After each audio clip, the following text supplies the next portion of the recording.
Oh, the moon has come, the day is done, the night has covered up the sun. I have stood so often before you to pray, but I wonder, oh Allah, tell me, what did I do today? Did I remember the words of Al-Fatiha? Did I take time to thank you for all that I have? Did I call on you to guide my way? Tell me, what did I do today?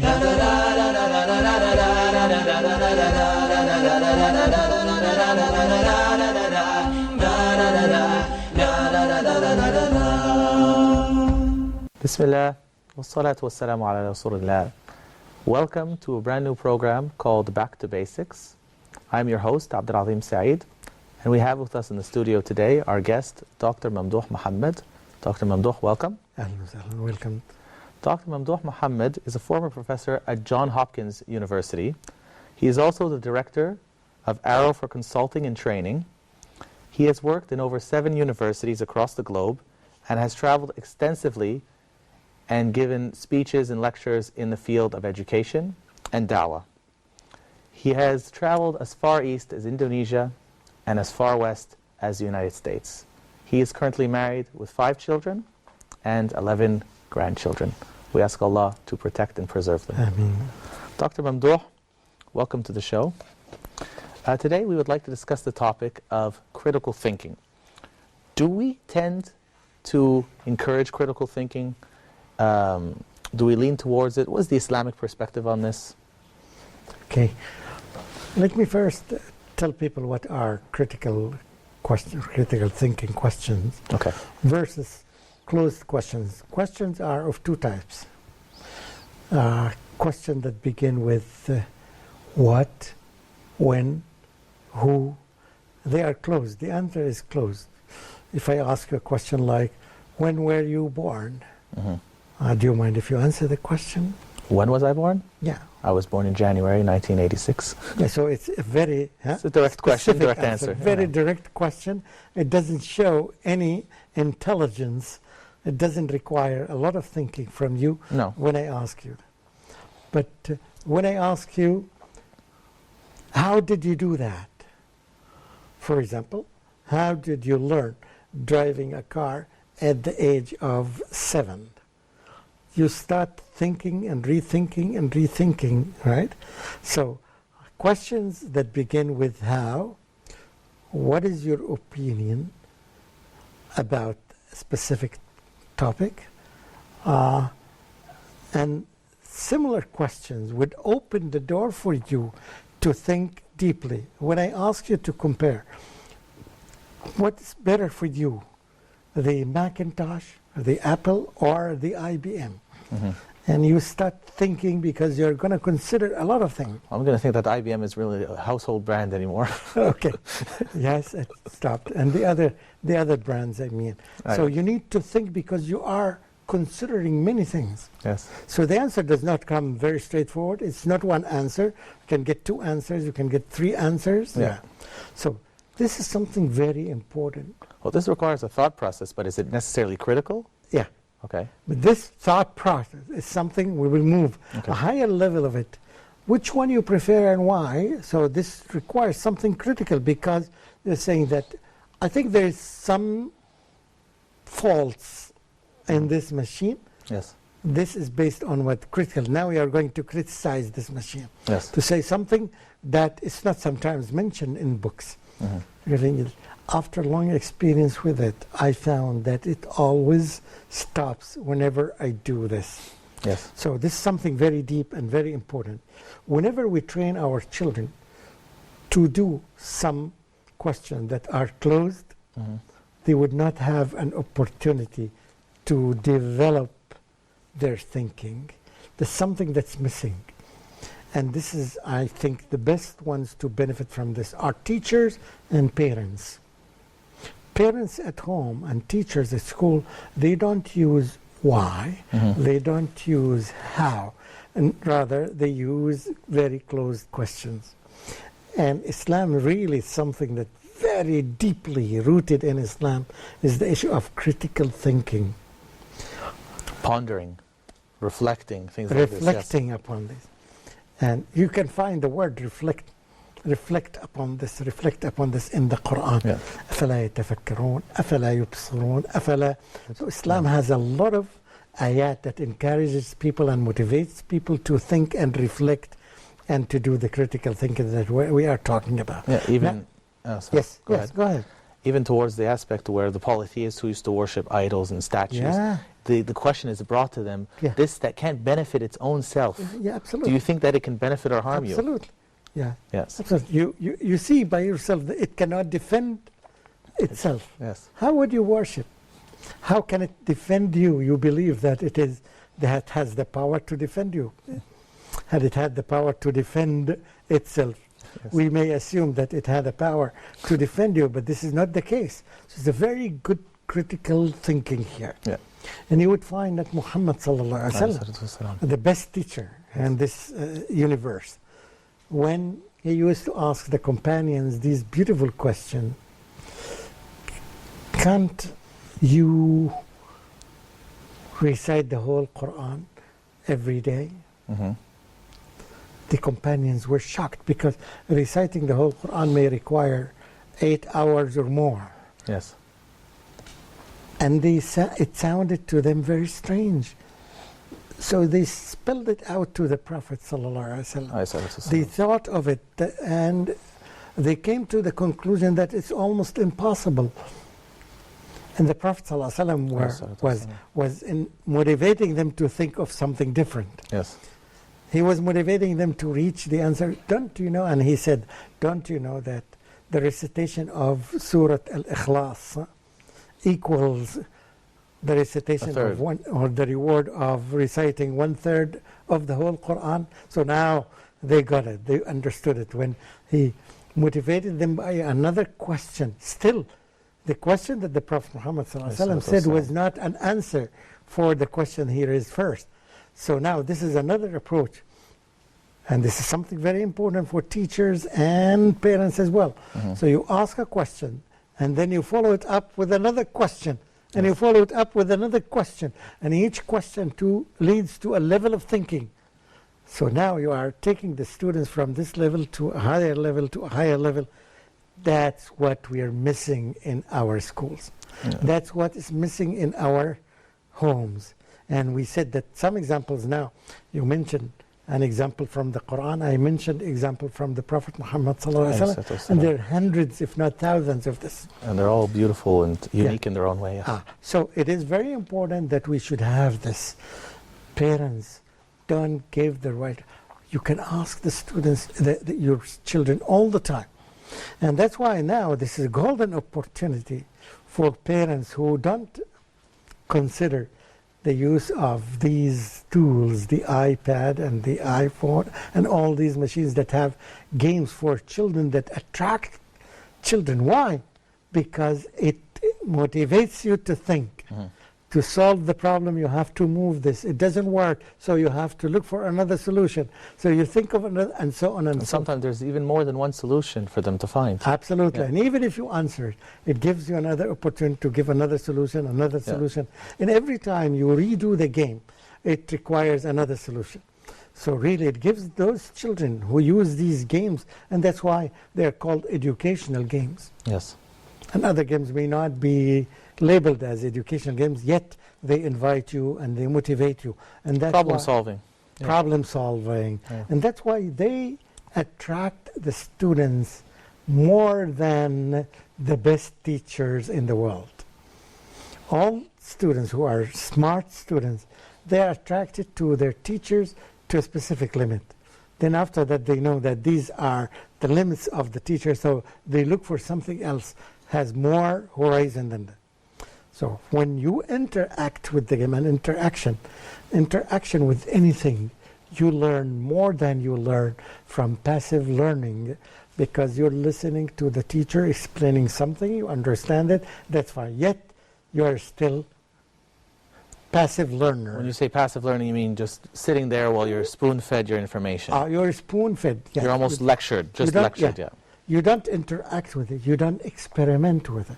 And all the people who experiment with things and interact with things, the quality of learning goes deeper and deeper. That's what I mentioned in other episodes when I said the quality of learning. Yes. A person who experiment with things, particularly in lessons like physics and science and other things, that when you experiment with them, you learn. You cannot learn a language when you are passive. You will be a very good listener, because the teacher is the one who speaks and speaks and speaks, and you are the one who listens and listens. So you learn one skill only, which is listening. Where are the other three skills? They are lost somewhere, because you don't experiment with them, you don't practice them. Yes. Okay, so then how does that relate in terms of, we talked about this Islamic aspect and how this is based heavily in the Quran and in the Sunnah.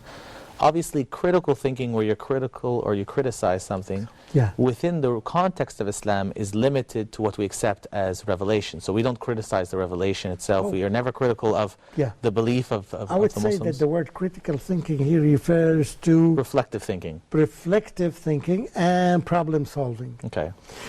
When the famous hadith of the Prophet ﷺ, that he told people that you need to pray in a specific area, to pray Salat al-Asr in a specific area. Some people understood that they have really to pray Asr in that place, and some of the Muslims, understood it that the purpose here is the Prophet ﷺ is motivating them to hurry up. So here, this is a good level of critical thinking. They analyzed the statement of the Prophet ﷺ, and they found that it is almost impossible to do this.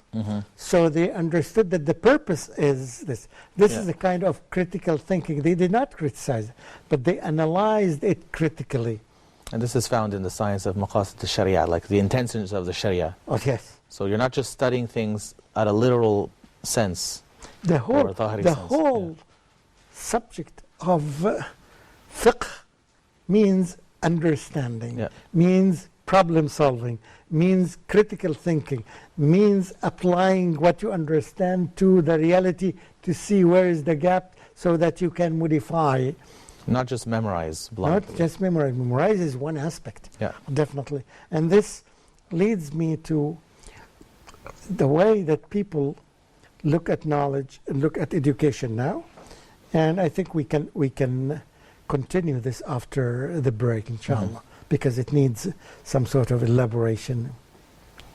Okay. And with that, we'd like to go to the break, inshallah. So we'll see you in a bit. Jazakumullah khair.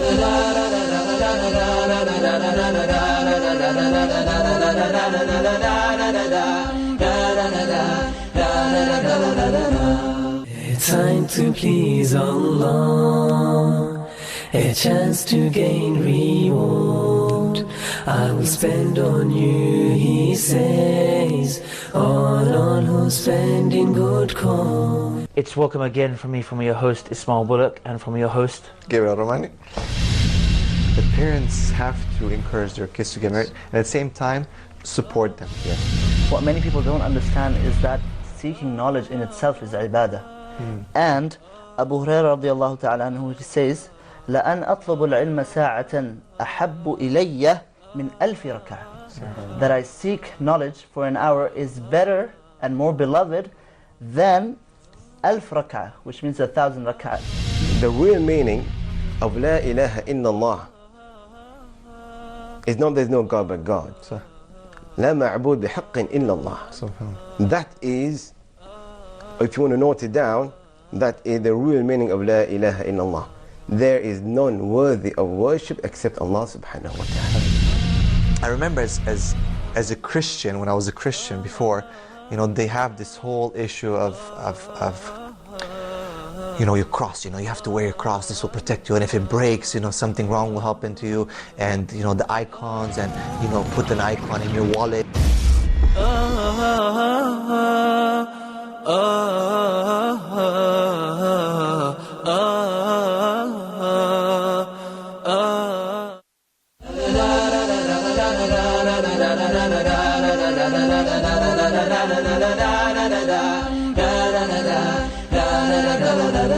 Bismillahir-Rahmanir-Rahim, and welcome back to the show, Back to Basics, We have with us in the studio our guest, Dr. Mamdouh Mohamed.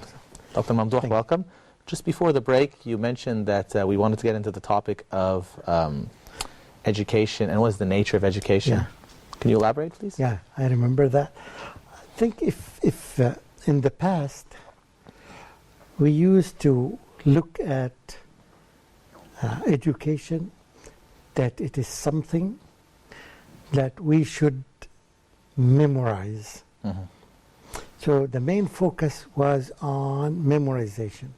So how the educators looked at the human brain as if this is a skull. Okay. It's as if it's here to memorize knowledge. Everything that you learn, you should memorize it. They forgot that we need to understand things. So memorization, which was the main focus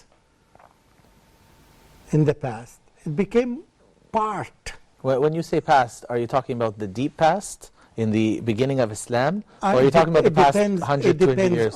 It depends on where you live.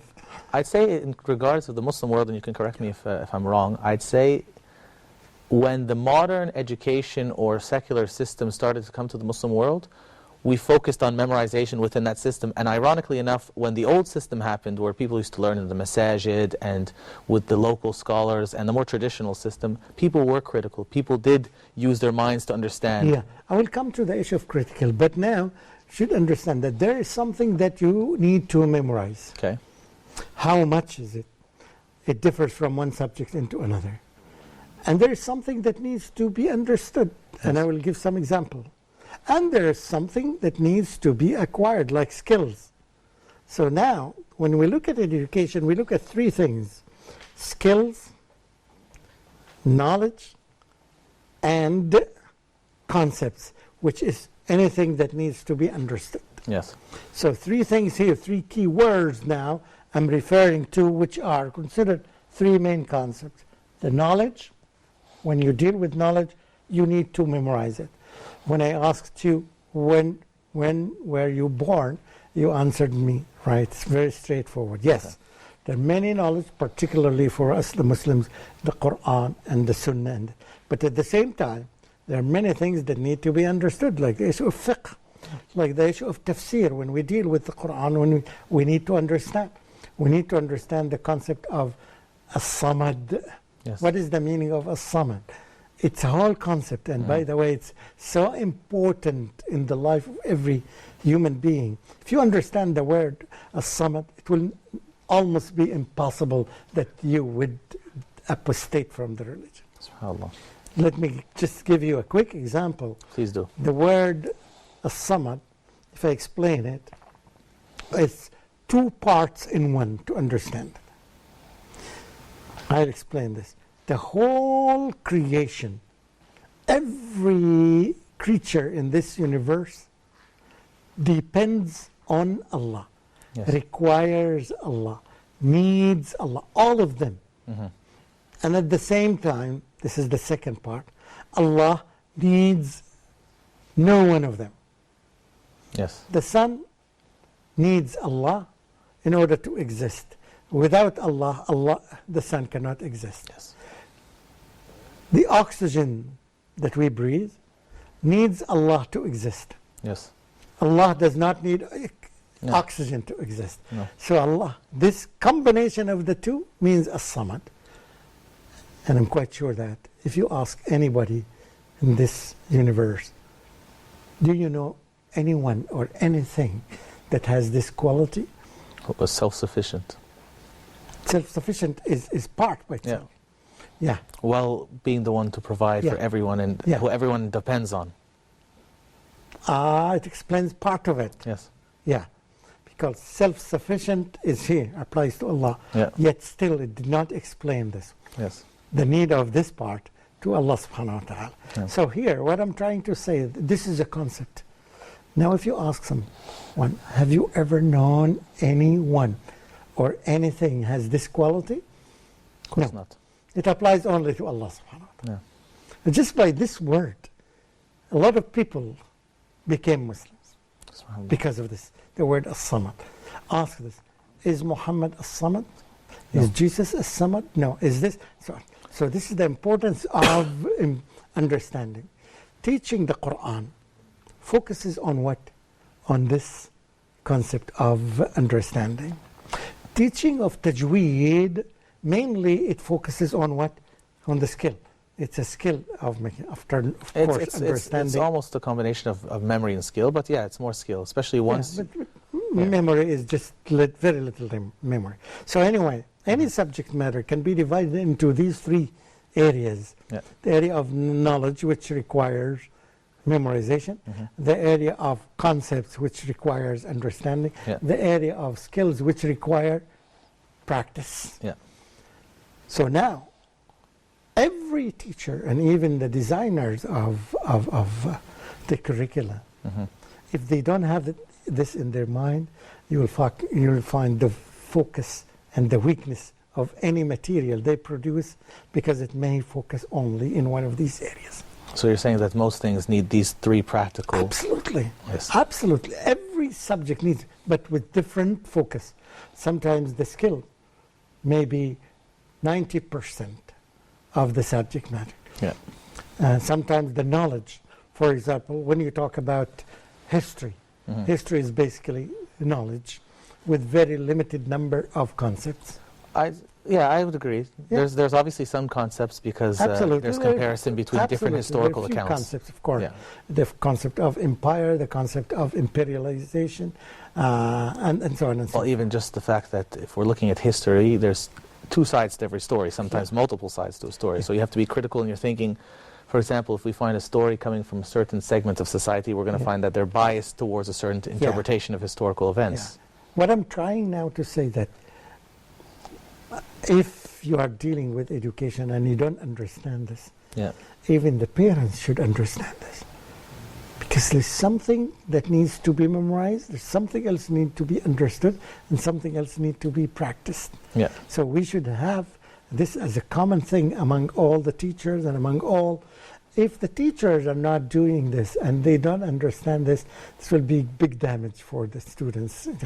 Because they focus only on one aspect in their life. They don't develop the other two things, particularly the issue of concepts that require understanding. Yeah, critical thinking. From understanding, it takes critical form. thinking. Physics requires a lot of critical thinking, a lot of thinking. Quran requires a lot of that. And even math. Beyond that, of course, math, and even beyond that, just not thinking, but reflective thinking, as the Quran requires us, because it gives you, for example, إِنَّ فِي ذَلِكَ لَعِبْرَةً, and this is very common in the Quran. Yeah. What is the ibra? Indeed, there is a lesson here. You have to think, what is the lesson behind this? Yes. You have to deduce the lesson. Now, a process of deduction. And this is, how do you call it? A thought, as you mentioned, a thought process here now. We need to think of this. So we need the education now. And that's why they tell the teacher now, there is a rule when we judge teachers and evaluate them.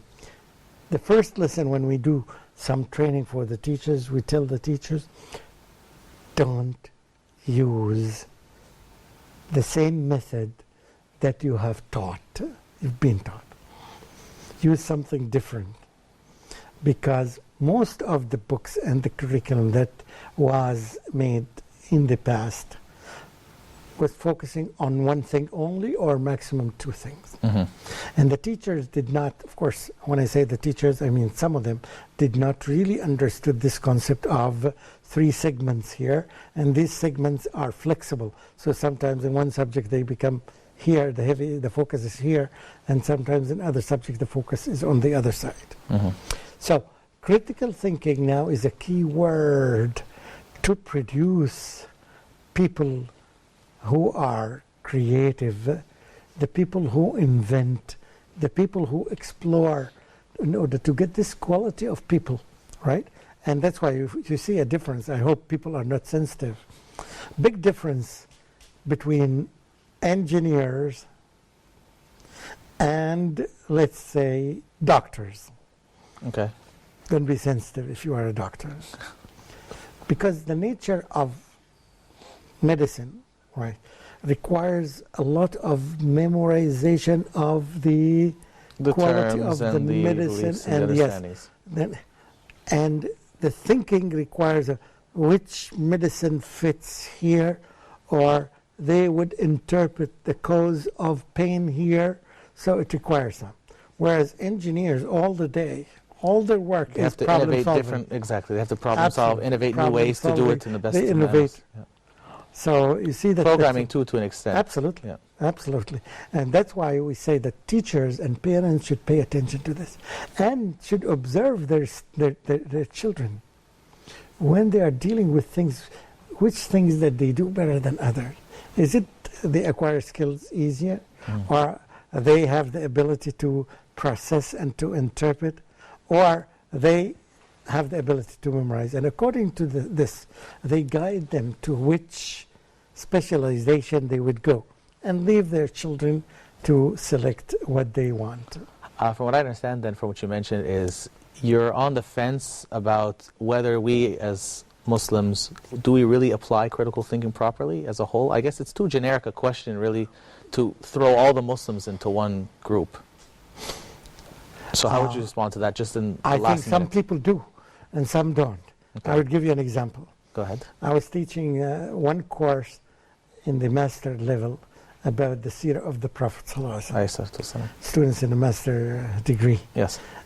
And I used to ask them some question. What would you do if you are in a situation like this? You remember? Yes. So you're taking something that's historical and it's almost completely memory-based, and you're applying critical thinking to it, mashallah. Absolutely. Yes. I wanted to see the students here. I said that if the people, the three people, yes, that they were excluded, and I'm sorry, I'm talking about Ghazwat Uhud. And the main reason we agreed, it was very simple for them to say that the reason for the failure of the Muslims to succeed in Ghazwat Uhud was that the guards and the soldiers who were standing... The archers. Yes, the archers, Ar-Ruma, they were standing there to protect the Muslims, and they disobeyed the command of the Prophet ﷺ. And I said that, now I'll put you in this situation. If you are a lawyer and those Muslims, the archers, the Rumat, came to you on the day of judgment, and they asked you to defend them in front of Allah subhanahu, how would you defend? See this question? Without getting further into the question, I understand what you mean, and unfortunately we are out of time. Okay. But I definitely understand the concept, and I hope the viewers understand as well and appreciate the Inshallah, concept. if we have another chance, even in matters where it's purely memory-based, such as seerah or history, we can always engage our students, engage our children, and engage those around us to just think more critically, inshallah. Jazakumullah khairan. Assalamu alaikum wa rahmatullahi wa barakatuh.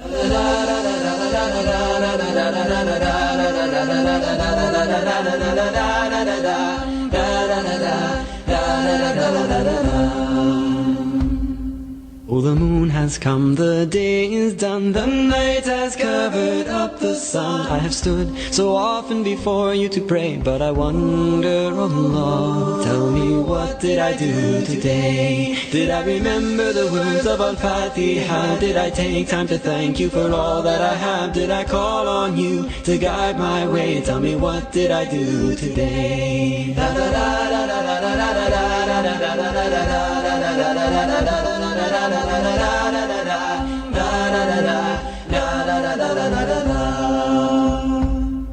I have whispered to you as I made ruku, Subhana Rabbi Aladi. But was my faith bright or grey? Oh Allah, tell me, what did I do today?